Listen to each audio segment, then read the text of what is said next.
Hello there, welcome back to Jennie Designs with Paper. Thanks for stopping by my channel today. I'm using a digital stamp to make a birthday card, so get comfy and let's get crafty. So the magic wheel of numbers in my spreadsheet pulled out a combination of things. The stamp brand was Rochelle Ann Miller, and they are digital designs or digital stamps. The product was a stencil, so I pulled out a cloud stencil for my favorite things. The color or the technique was colored pencils. The color combination was from a piece of pattern paper. It is going to be a birthday card, and the extra is to add stickles. So when I am using digital stamps, I like to use Publisher. First thing I do is open a Publisher document, and I take away the margins because they are not necessary. And then I go to Insert and select Shape, and I just drag and draw a box. And then using the editing or the formatting boxes, I change the shape to be 4 1/4 by 5 1/2. Eventually, I math bad again because I don't know. I'm not sure how I got it to be this odd shape. Eventually, it is 5 1/2 inches tall by 4 1/4 inches wide. I did make sure that there was no fill color on that box because this is where we're going to put the digital stamp so that it is the right size for a card front. So once I got my sizing all squared away, I'm not sure if like the lock ratio was on or something. I don't know. But you go up to the top toolbar and click Insert, and then I went to the file where my digital stamps are, and I selected this one called Letters to Santa. I am going to make it a Christmas stamp though. Now, Rochelle Ann Miller stamps, the digital versions, have a dark outline and a light outline in case you want to practice your no-line coloring.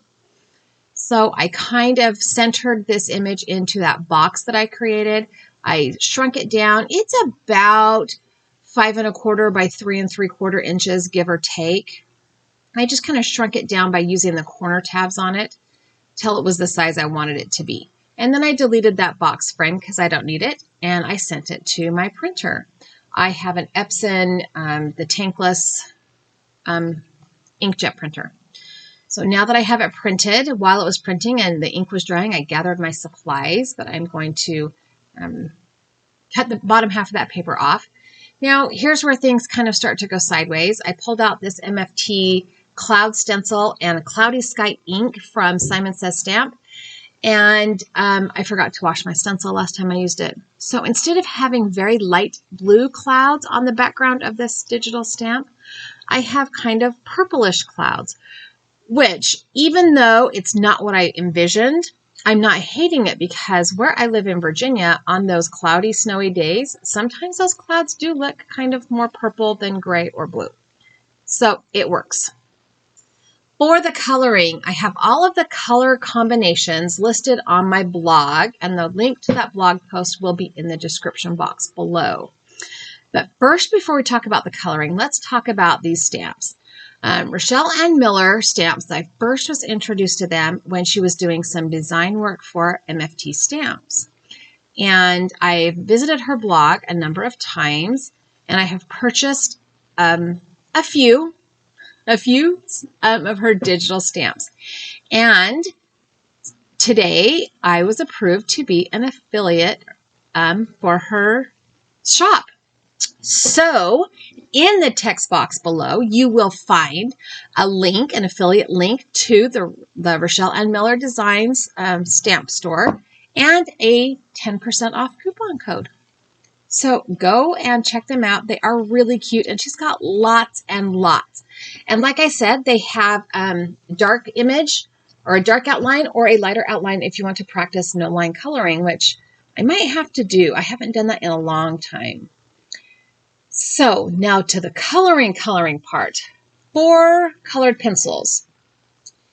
Normally when I color with them, I use a very light hand holding my pencil back farther up the barrel, and I go over the image 2 or 3, or if it's a large image, even 4 times.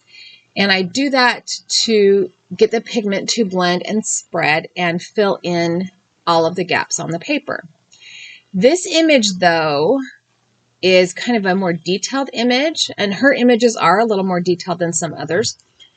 And that would take a long time.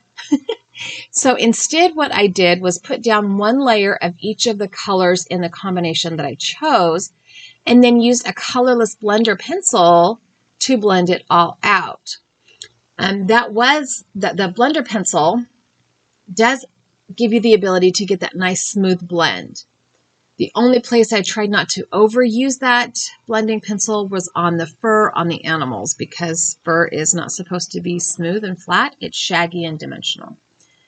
Fur and colored pencils are still something I'm working on. I have seen some techniques where you use a Gamsol, a blending solution, and then like a terry cloth, piece of a terry cloth towel to kind of dab the blending solution onto the colored image to give it that kind of fur texture. I do have Gamsol. I have not tried that.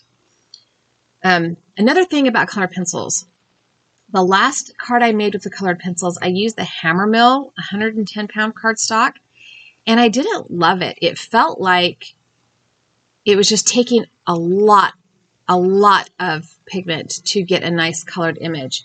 And this one is Neenah Classic Crest 80-pound. But after the last colored pencil card I made, which was the it was Crime and Coloring, two Crime and Colorings ago with the lemon tree and the bird. I did a little bit of research on paper. And by research, I mean I spent, 5 or 6 minutes on the internet.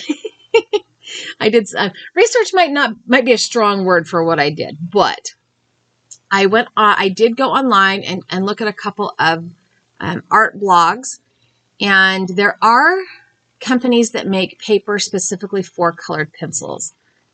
So I might go next time I'm around Michael's or Hobby Lobby, or next time perusing Amazon to fill up my cart, I might add one of those paper pads to my shopping list and then experiment to see how it differs from the Hammermill and the Neenah.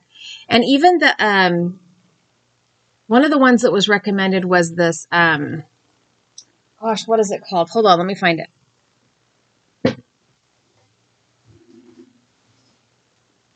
The Strathmore Bristol paper was recommended. And I don't think I have ever colored with colored pencils on that. I bought it for my Zig pens.